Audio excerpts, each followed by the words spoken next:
जो ये डीएनए की इस तरीके की स्ट्रक्चर है, इस स्ट्रक्चर को कहते हैं डबल हेलिकल स्ट्रक्चर। जबकि आप इसी के कंपैरिजन में अगर देखेंगे, इधर आरएनए की स्ट्रक्चर बनी हुई है और इस आरएनए की स्ट्रक्चर में ये एक सिंगल इस तरीके से एक ये थ्रेड के तरीके से है, इसको आप कहते हैं सिंगल हेलिकल स्ट्रक्चर।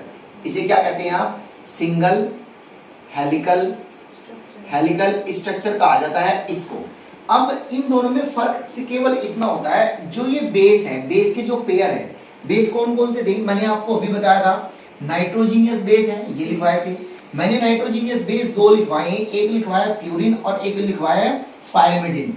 ये इनमें ना पेयर बने होते हैं। क्या बने होते हैं? इनमें पेयर बने होते हैं। जैसे ए का पेयर बना होता है टी के साथ, जी का पेयर बना होता है सी के साथ। अगर हमें ये कहा जाए कि ए का पेयर किसके साथ है, तो ए का पेयर होता है टी के साथ, और जी का पेयर किसके साथ होता है, तो जी का पेयर होता है सी के साथ। और अगर हमसे पूछा जाए ये इनमें किसके थ्रू जुड़े होते हैं, यानी कि बॉन्ड कौन सा होता है, आप याद रखेंगे जो डीएनए में ये एक हेलिक ये वाली है और एक हेलिक ये वाली है। देखो ध्यान से समझना, एक ये है और एक ये है। ये दोनों एक दूसरे के थ्रू जुड़े होते हैं हाइड्रोजन बॉन्ड की हेल्प से। किस बॉन्ड की हेल्प से?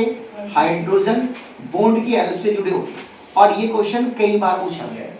क्वेश्चन ये पूछा गया है कि both the हेलिक of RNA joint with the help of bond, किस बॉन्ड की हेल्प से जुड़े होते हैं, तो आप बताएंगे हाइड्रोजन बॉन्ड की हेल्प से जुड़े होते हैं। अब हाइड्रोजन बॉन्ड की हेल्प से तो ये हेलिक जुड़े होते हैं, लेकिन इनके बीच में आप देखो ये कलरफुल देख रहे होंगे, इसको मैं रफ करता हूं। इनके बीच में आपको ये कलरफुल चीजें दिखाई दे रही है, ये वाली चीज, ये है वो बॉन्ड जो मैंने ये लिखे हैं ए टी और सी जी। समझ गए इतनी बात को? ये क्या बॉन्ड है? ए टी और सी जी। इनके बीच में, हाँ, इनके बीच में कुछ बॉन्ड होते हैं। अगर हम बात करते हैं ए टी के बीच में कैसा बॉन्ड होता है, तो आप लिखेंगे इसके बीच में होता है डबल बॉन्ड। कैसा बॉन्ड होता है? Double bond. जबकि सी और जी और सी के बीच में कैसा होता है, तो इनके बीच में होता है ट्रिपल बॉन्ड। इनके बीच में कैसा बॉन्ड होता है? Triple bond. उम्मीद है इतनी बात समझ में आ गई होगी।